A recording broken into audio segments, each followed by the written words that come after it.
Olá, boa tarde. A Assembleia Legislativa faz homenagem à Polícia Militar do Estado de São Paulo. Projeto de lei em tramitação quer tirar São Paulo da lista dos estados que podem abrigar uma usina nuclear. A arborização para as cidades paulistas é projeto em tramitação aqui no Legislativo Paulista. Agora, no Jornal da Assembleia. Vamos conversar ao vivo com o repórter Jorge Machado, que tem as informações sobre os trabalhos parlamentares de hoje no plenário Juscelino Kubitschek. Boa tarde, Jorge.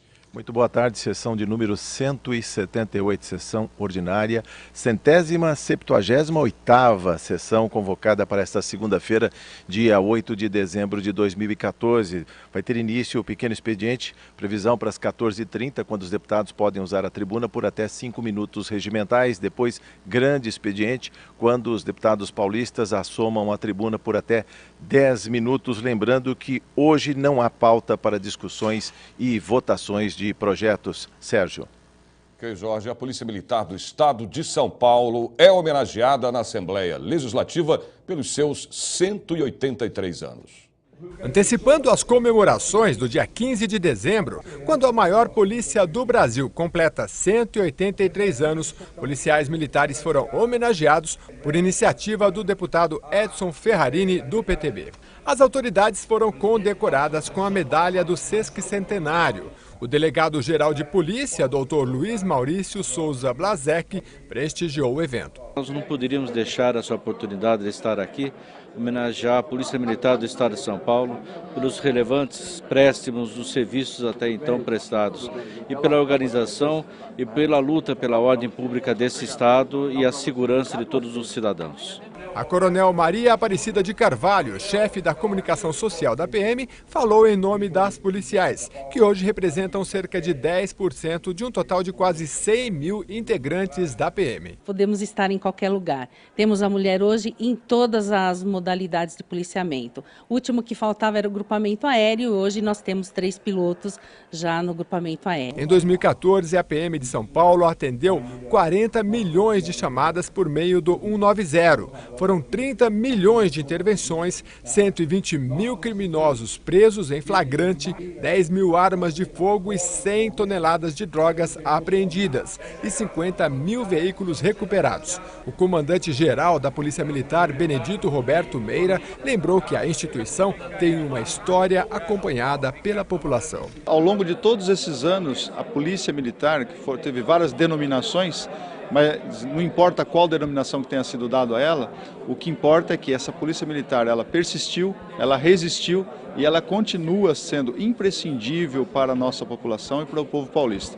Na solenidade foi lembrado que em 2013 foram mortos 369 policiais militares em serviço e outros 121 fora de serviço, número superior a qualquer país desenvolvido e sem cultura de violência. Em contrapartida, o deputado Edson Ferrarini lembrou que a PM do Estado de São Paulo mantém um dos menores índices de homicídio do país. O número ainda é muito alto, nós queremos baixar isto, mas dá 11,7 número de mortes violentas por cada 100 mil habitantes. A ONU considera razoável quando esse número chega a 10. Mas, por exemplo, a Bahia é 126% a mais, esse número é maior. O Sergipe é 260% a mais. Então, a Polícia Militar de São Paulo é a melhor do Brasil, a mais competente, embora não seja a mais bem paga. Em uma sessão solene aqui no Legislativo Paulista, será feita a entrega do Prêmio Santo Dias de Direitos Humanos. E a repórter Viviane Cesarino tem todas as informações agora ao vivo. Viviane, boa tarde. Oi, Sérgio. Boa tarde para você, boa tarde a todos. Essa é a 18ª edição do Prêmio Santo Dias de Direitos Humanos, uma iniciativa também do deputado Adriano Diogo, do PT. E serão 2 homenageados, olha só. Um deles é o advogado Belisário dos Santos Júnior. O Belisário, ele foi ex-secretário estadual de Justiça e ex-secretário estadual da Administração Penitenciária aqui em São Paulo. Ele também é membro, representante do Brasil na Comissão Internacional de Juristas, com sede lá em Genebra, na Suíça. E o outro homenageado é o padre Luiz Giuliani, um padre que tem 83 anos, mas já vive há mais de 50 anos no Brasil. O padre Luiz Giuliani, nos anos 70, liderou vários movimentos sociais que lutavam também por várias causas de justiça, né? Que pediam mais moradia, mais igualdade. Inclusive, ele foi amigo, né, do Santo Dias, que dá nome a esse prêmio. Santo Dias foi assassinado em 1979 durante a greve dos metalúrgicos que aconteceu aqui em São Paulo. E essa sessão solene, então, está marcada para hoje à noite, a partir das 19 horas, no plenário Juscelino Kubitschek. A gente volta com você, Sérgio. Ok, Viviane, uma solenidade aqui na Assembleia Legislativa prestou homenagem à Marinha do Brasil e seu patrono. O repórter Jeremias Gomes tem agora todos os detalhes ao vivo. Jeremias, você.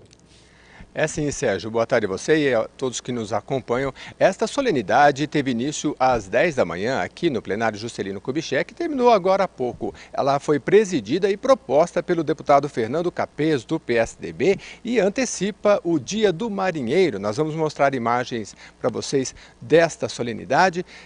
O Dia do Marinheiro é comemorado no dia 13 de dezembro, portanto, o próximo sábado, e foi, portanto, homenageado também o patrono da Marinha Brasileira, Joaquim Marques Lisboa, que é o Marquês de Tamandaré.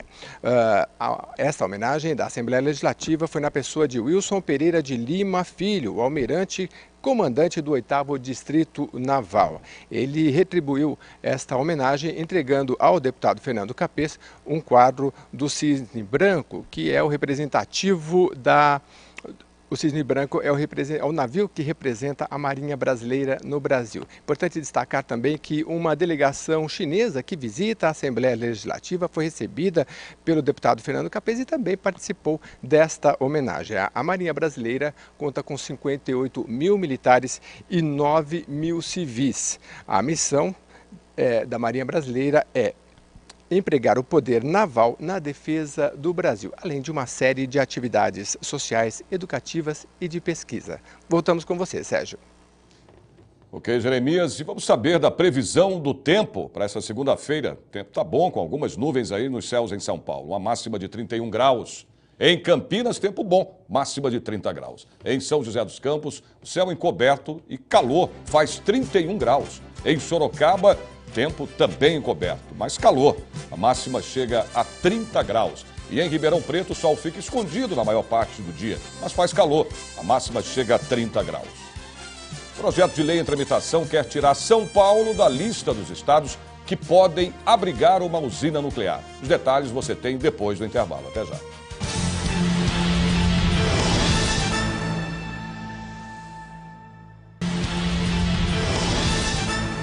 Vamos voltar a falar ao vivo com o repórter Jorge Machado, que tem agora as informações sobre a entrega do relatório parcial das atividades da Comissão Estadual da Verdade. É isso, Jorge? Isso mesmo, Sérgio. Comissão Estadual da Verdade do Estado de São Paulo, Rubens Paiva, que é presidida pelo deputado Adriano Diogo, do PT, apresenta o relatório parcial a partir das 16 horas de hoje. Lembrando que este relatório deve conter a introdução e as recomendações gerais. Relatório parcial porque a Comissão da Verdade Rubens Paiva teve os trabalhos prorrogados até 15 de março de 2014, aliás, 14 de março de 2015, perdão.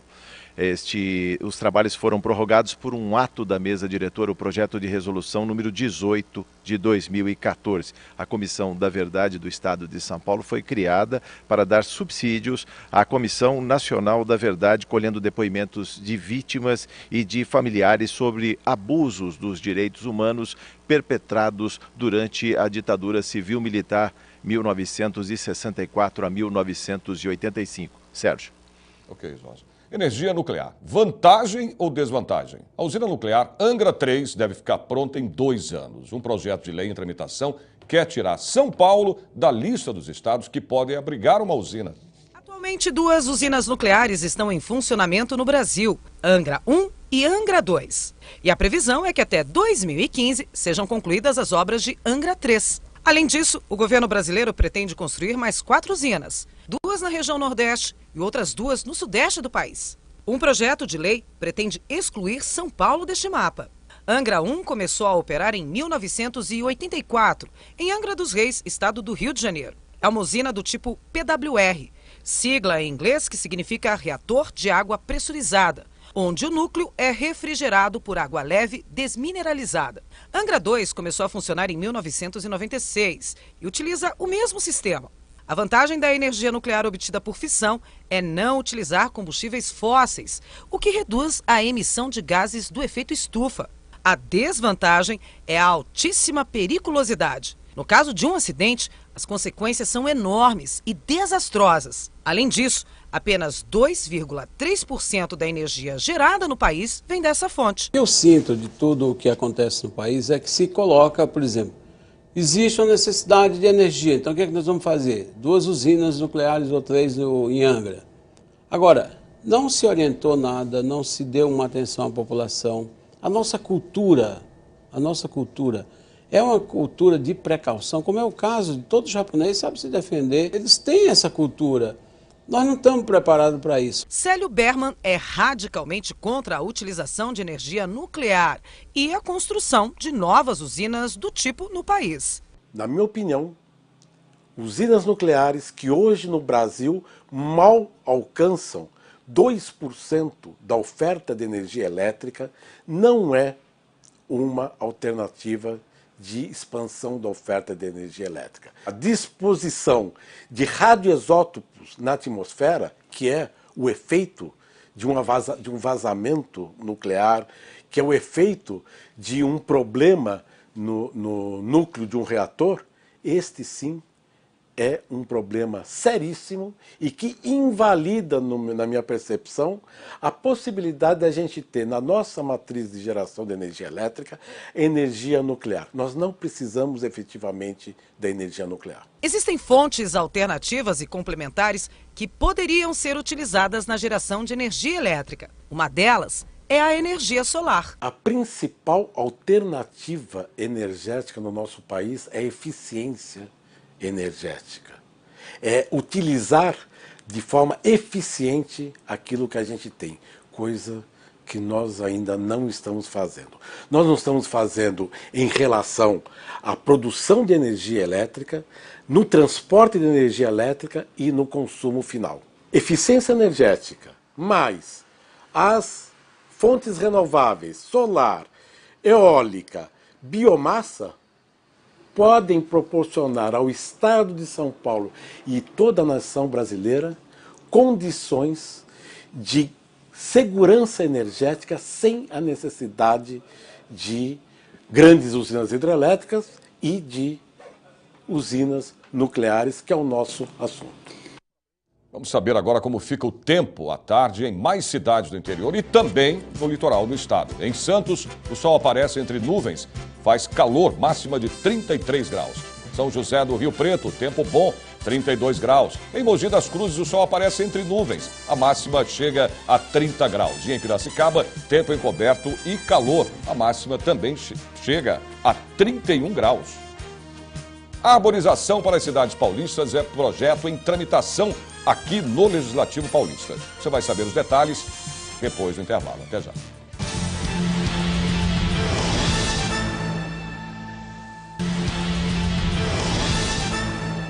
E a repórter Viviane Cesarino volta ao Jornal da Assembleia para falar ao vivo de uma audiência pública que trata do projeto de lei 4330 de 2004, que dispõe sobre a terceirização, não é isso, Viviane, de serviços no Brasil. Você. É isso mesmo, Sérgio. Essa é a segunda audiência pública realizada sobre a terceirização aqui na Assembleia Legislativa. Participam do debate, que começou por volta das 10 horas da manhã, os deputados Luiz Cláudio Marculino, Geraldo Cruz e também a deputada Beth Saão, todos do PT, deputada que está aqui do meu lado, vai explicar melhor para a gente. Deputada, vocês são contra um projeto de lei que está em tramitação na Câmara dos Deputados, que é um projeto de lei do deputado federal Sandro Embrumabel, que permite a contratação de trabalhadores terceirizados em todas as atividades das empresas. Por que são contra, deputada? Boa tarde. Boa tarde, totalmente contra, porque nós entendemos que esse processo de terceirização, ele acaba precarizando as relações de trabalho, ele não cria vínculos,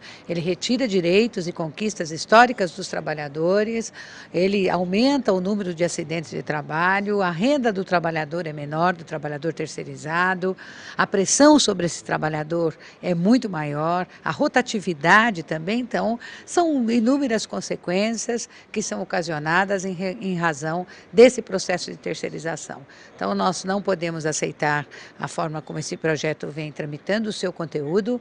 A gente sabe que em alguns momentos é preciso haver algum emprego de mão de obra terceirizada, mas desde que ela seja empregada de forma temporária, de acordo com demandas que aumentam em determinadas épocas do ano, como agora, que nós temos um período natalino e que a gente sabe que o comércio lança a mão destas questões para poder aumentar as suas vendas, e aí tem que contratar, mas desde que esse contrato seja feito de forma temporária. Estão participando aqui centrais sindicais, sindicatos dos químicos, dos bancários, também o Fórum de Defesa dos Direitos dos Trabalhadores Ameaçados pela Terceirização. Eles falaram que existe sim já uma relação muito comprovada entre quem é trabalhador terceirizado ganha menos de quem é um trabalhador com carteira assinada. E a senhora falou de uma outra relação muito perigosa, que é entre o trabalho escravo e o terceirizado. Exatamente. A maioria dos trabalhos que são resgatados de trabalhadores escravos, normalmente eles pertencem à empresa terceirizada. Sobretudo na indústria das confecções, em grandes empresas, que nós temos aí tornado pública. Tem sido muito divulgado empresas que estão sofrendo fiscalização e acabam sendo pegas com a utilização de trabalhadores em estado quase que de semi-escravidão. Locais de trabalhos insalubres, sem intervalos, com altíssimas jornadas de 10 horas, de 12 horas, algo que a nossa legislação não permite. Enfim, trabalhos análogos a trabalho escravo. E isso precisa ser combativo. O Ministério Público Federal tem feito isso do trabalho com muita competência, mas nós também precisamos estar o tempo inteiro atentos. E essa questão da terceirização, ela é uma linha muito tênue entre o trabalho terceirizado e o trabalho escravo. Não estou dizendo que todas as empresas que utilizam a mão de obra terceirizadas o fazem, mas tem muitas que a maioria que são encontrados nessas condições de trabalho escravo são de empresas terceirizadas. Deputada, muito obrigada pela entrevista, por ter saído ali da mesa. A senhora estava coordenando os trabalhos só para dar entrevista para a gente, para o Jornal da Assembleia. Muito obrigada. Eu que agradeço. Obrigada. Só falando de mais alguns números, atualmente há mais de 20 mil processos na Justiça do Trabalho movidos por trabalhadores terceirizados. E estes trabalhadores representam de 12 a 15 milhões de pessoas no Brasil. Sérgio. Ok, Viviane. Arborização para as cidades paulistas. Projeto em tramitação aqui na Assembleia deve beneficiar principalmente as grandes cidades do estado. A arborização urbana melhora o meio ambiente, deixa as vias públicas mais bonitas, abriga a fauna e ainda garante uma boa sombra. Infelizmente, não existe um incentivo para plantar árvores e deixar as cidades mais belas. Mas os argumentos são muitos para que os administradores pensem em ter um município verde, principalmente cidades grandes que sofrem com as enchentes. A arborização pode cumprir um papel importantíssimo no processo de aumento da capacidade da cidade reter a água de chuva. Quer dizer, hoje um dos principais fatores causais das nossas enchentes está justamente na impermeabilização das cidades. Ao permitir a infiltração da água no solo, porque a floresta, essas áreas florestadas têm essa capacidade de permitir a infiltração, a alimentação do lençol d'água subterrâneo, que é muito maltratado na área urbana e é uma reserva estratégica para toda a cidade. Algumas cidades possuem um plano de arborização urbana e esses projetos precisam ser bem planejados, porque muitos são os problemas causados do confronto de árvores inadequadas com equipamentos urbanos, como fiações elétricas e encanamentos. Por isso, muitos critérios devem ser seguidos.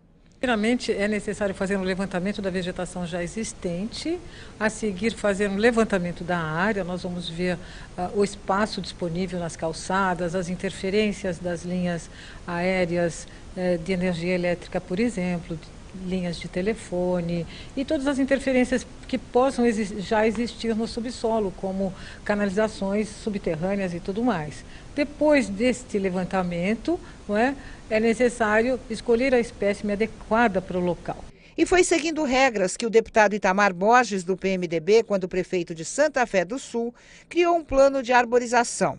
E agora o parlamentar quer que todas as cidades paulistas sejam obrigadas a criar projetos de arborização urbana. O objetivo é a conscientização, o envolvimento dos municípios, que eles tenham iniciativas dentro da autonomia municipal, aquilo que a lei estadual não pode interferir no parcelamento do solo, mas que tenham a iniciativa e a consciência de que é fundamental que tenha uma regra, que tenha um plano, que tenha método de o que pode, o que não pode, o que é adequado, o que é inadequado, como envolver e que possamos envolver, que os municípios, com esse incentivo da Assembleia, do Estado, envolvam a comunidade estudantil, a comunidade de bairro, para construir municípios mais saudáveis, mais corretamente ecológicos, que preserve, recupere e amplie a sua fauna, a sua flora, enfim, que dê cada vez mais qualidade de vida e que ganhe também com estética, que ganhe também com urbanização em todos os aspectos. Portanto, o projeto ele tem vários ângulos de benefícios e de contribuição para o desenvolvimento e para a população. Você não pode perder o Arena Livre desta segunda-feira. A presença do deputado federal pelo PPS de São Paulo, Arnaldo Jardim, que vai falar sobre a crise no setor sucroenergético. Comigo na bancada, o deputado Davi Zaia, do PPS. Arena Livre, segunda-feira às 9 da noite, eu espero você.